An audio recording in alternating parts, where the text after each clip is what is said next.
सवालात को दो हिस्से में तकसीम किया गया है। पहला हिस्सा ज़कात से मुताल्लिक है, दूसरा हिस्सा आम सवालात है। तो पहले हिस्से पर सबसे पहले बात करते हैं। पूछा गया है कि मेरी एक दुकान है, तो मैं दुकान पर ज़कात किस तरह निकालूं। मैं तमाम दुकान वालों को एक फार्मूला बता देता हूं।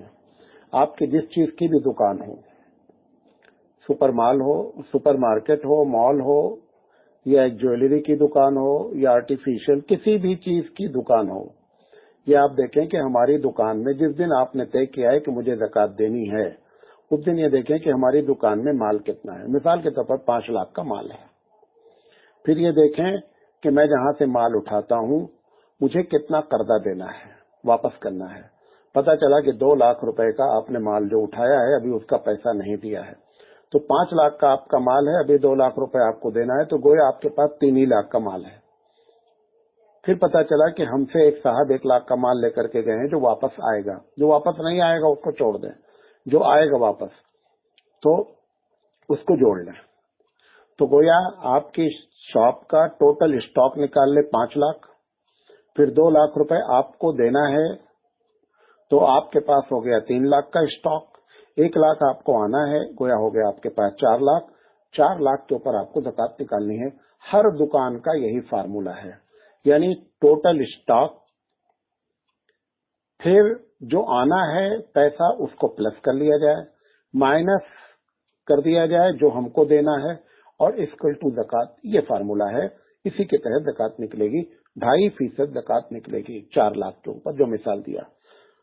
पूछा गया मौलाना साहब प्लॉट के बारे में एक वाज़ेह बात बता दीजिए। देखिए, प्लॉट जब लोग लेते हैं तो एक वो शख्स जो प्लॉट लेते वक्त ये तय करता है कि ये प्लॉट लिया जा रहा है ताकि इसको बेचा जाए। गोया कि ये ताजिर है, हर हाल में उसके ऊपर ज़कात होगी। उस दिन उस रेट के लिहाज से जिस दिन वो ज़कात दे रहा है, उस दिन उस प्लॉट की वैल्यू क्या है, नंबर 1। नंबर 2, दूसरा, वो आदमी जिसने लिया है अपनी जरूरत के लिए, तिजारत मकसद ही नहीं है, अपने घर बनाने के लिए लिया है, अपने बच्चों के घर बनाने के लिए लिया है, या 2 प्लॉट लिया है कि एक प्लॉट में हम बेच लेंगे जब जरूरत पड़ेगी और उससे अपना घर बना लेंगे। ये सब उसकी जरूरत है, लेते वक्त उसकी तिजारत की नीयत नहीं है, लिहाजा इसके प्लॉट पर ज़कात नहीं होगी।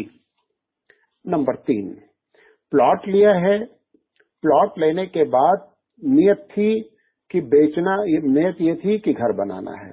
अब उसके बाद उसकी नीयत हो गई कि नहीं, ये इलाका अच्छा है और इसको निकाल देंगे, बेच देंगे। जिस दिन ये नीयत करेगा बेचने की, उसके बाद जो वक्त आएगा ज़कात निकालने का, अब ये गोया कि माल तिजारत बन चुका है, लिहाजा इसके ऊपर ज़कात होगी। चौथी शक्ल ये है कि ले लिया है, पैसा फंसा दिया है, ये नीयत है, रेट अच्छा आया तो बेच देंगे, नहीं अच्छा आया तो घर के इस्तेमाल में हो जाएगा। ऐसी शक्ल में जिसमें गरीब का फायदा हो वो फैसला कर ले। ये प्लॉट के बारे में बात मुकम्मल हो गई। एक साहब ने पूछा है कि जब 2 प्लॉट हैं और एक बनाने की नीयत से है, एक बेचकर उसी को, तो आपने कहा ज़कात नहीं है। अगर हमने एक प्लॉट खरीदा है और उसके लिए मैं पैसा रखे हुए हूं 10 लाख रुपए के, इससे मैं अपने मकान बनाऊंगा। देखिए, जो कैश है वो इसमें प्लॉट की शक्ल में नहीं माना जाएगा।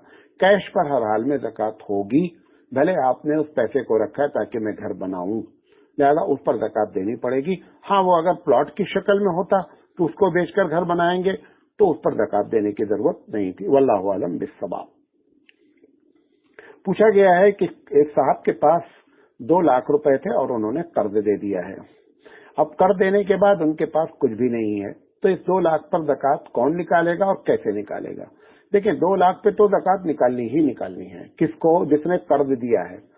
जब कर्ज में कोई रकम दी जाती है और उसको यकीन है कि ये पैसा वापस आना है, तो लिहाजा ये मेरा माल है और मैंने कर्जा दिया है, मैं ही ज़कात निकालूंगा। अब उनका सवाल ये है मोहतरम का कि जिसने दे दिया है 2 लाख, अब उसके पास पैसे ही नहीं है ज़कात निकालने के लिए।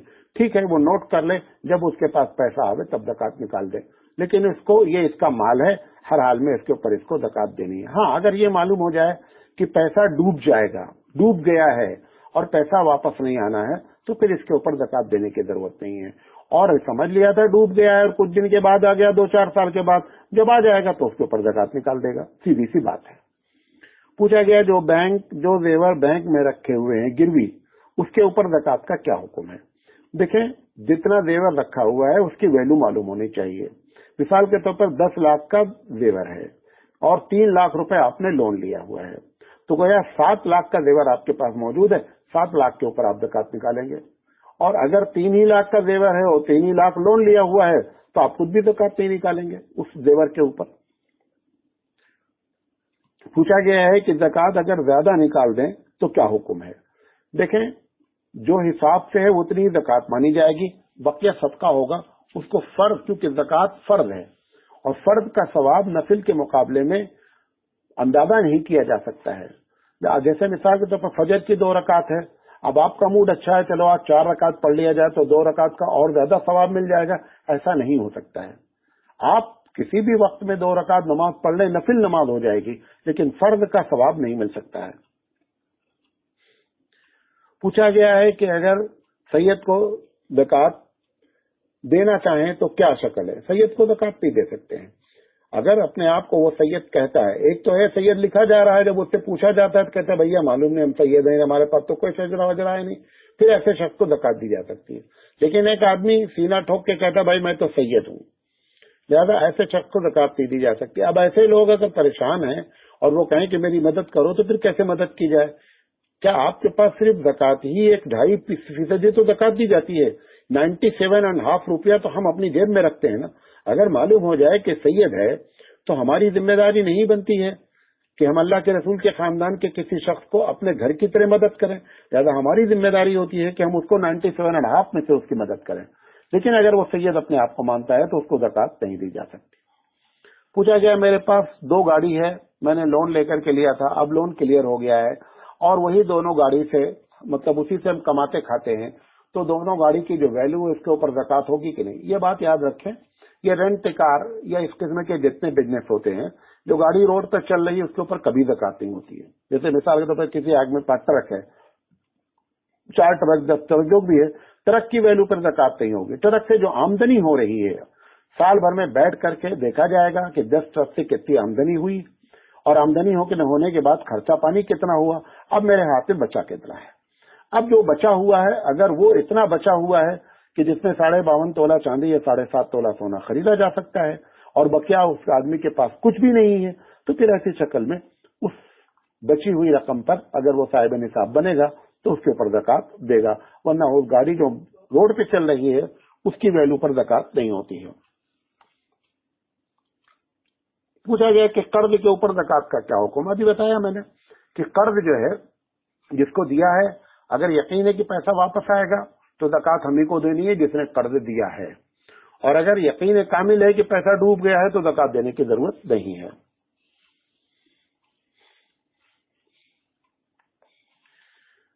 पूछा गया हमारी फैक्ट्री है, प्लास्टिक के हम सामान बनाते हैं, तो फैक्ट्री के ऊपर ज़कात कैसे निकालें। कोई भी फैक्ट्री हो, फैक्ट्री में जितनी मशीन लगी हुई है उसके ऊपर कोई ज़कात नहीं हो, चाहे करोड़ों की मशीन हो।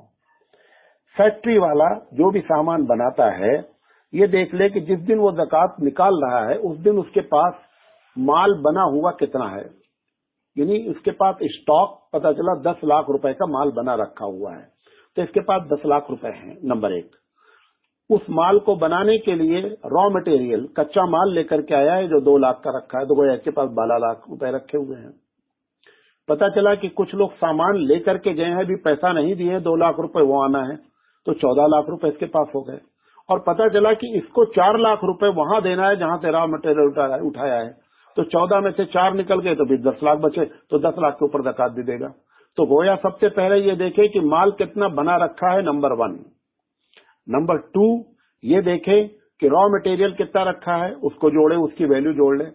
जैसे मैंने बताया 10 लाख का माल बना है, 2 लाख मटेरियल रखा हुआ है, 12 लाख हो गए। 2 लाख का लोग माल लेकर के गए हैं, 14 लाख रुपए हो गए। 4 लाख रुपए इसको पे करना है, घटा लीजिए, 10 लाख बचे, 10 लाख के ऊपर इसको ज़कात देनी है। सारी फैक्ट्री का यही नज़्म है। पूछा गया है कि मैं साहिब निसाब हूं, मेरे पास 7.5 तोला सोना है, मगर अभी मेरे पास पैसे नहीं है ज़कात देने के लिए, लॉक डाउन की वजह से, तो क्या मैं रमजान के बाद ज़कात दे सकती हूँ? भाई देखें, एक आदमी से आपने वादा किया कि मैं आपका कर्जा रमजान में दूंगा, रमजान खत्म हो गया तो कर्जा तो नहीं खत्म हुआ ना, आप आगे आपको देना है कर्जा। तो अगर रमजान में आपके पास कैश पैसे नहीं थे, तकवे का तो तकादा ये था कि गोल्ड बेचा जाता और ज़कात दी जाती, देखा जाए तो, क्योंकि gold is cash, gold cash है। लिहाजा चलो वो नहीं किया, तो आप नोट कर लें कि मेरे ऊपर ज़कात ड्यू है, जब आपके पास पैसा आ जाए आप ज़कात अदा कर दें। रमजान में ही ज़कात अदा करना कहीं कुरान हदीस में नहीं लिखा हुआ है।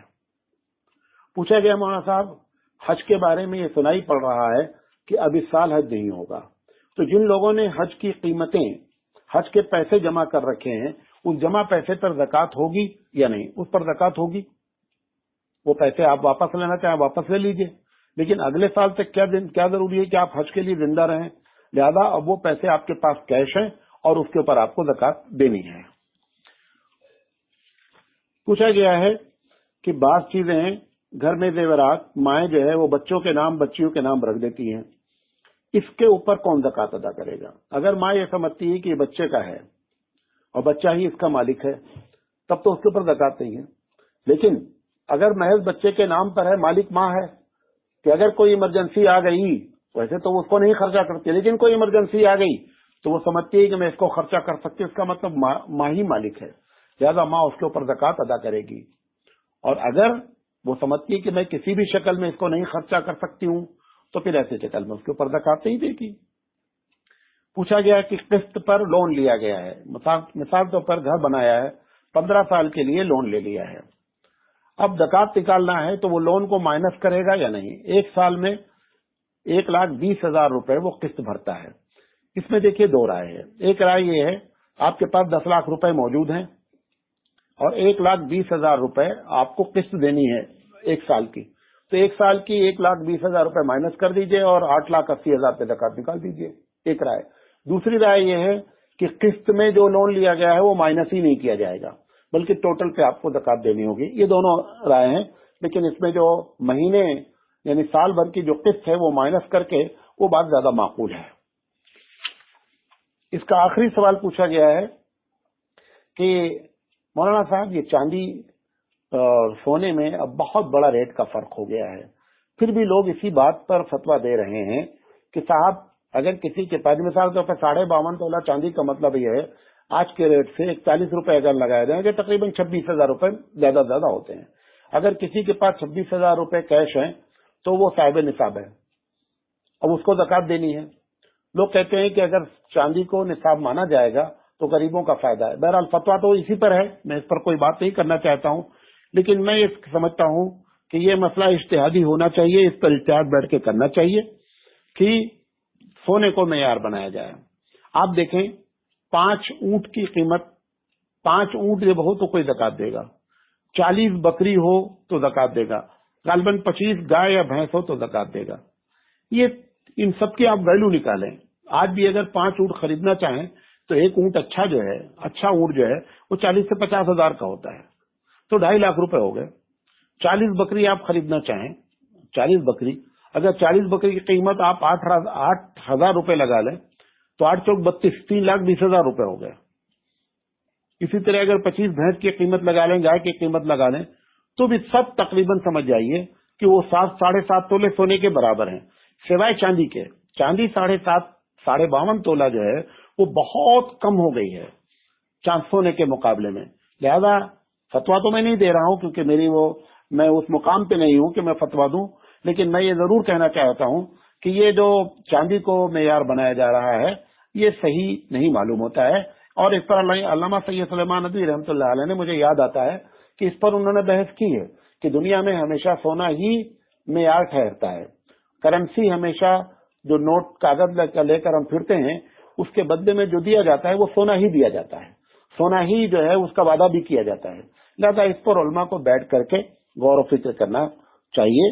और बहरहाल ये एक मौजू है कि जिस पर सेमिनार हो और बैठ। अब लोग कहते हैं कि अगर चांदी को माना जाएगा तो गरीबों का फायदा है, ठीक है गरीबों का फायदा है। दूसरी तरफ आप ये भी देखिए कि बहुत जल्दी साहिब निसाब हो गया है एक आदमी, गरीब आदमी 52.5 तोला चांदी रखे है या 26,000 रुपए रखे हुए तो साहिब निसाब हो गया। अब वो गरीब की मदद नहीं की जा सकती है, तो गरीब का नुकसान भी तो हो रहा है। अगर गरीब का फायदा हो रहा है तो गरीब का नुकसान भी हो रहा है। लिहाजा इस बात को मद्देनजर रखते हुए ये वो मौजू है कि जिस पर बैठकर गुफ्तगू होनी चाहिए।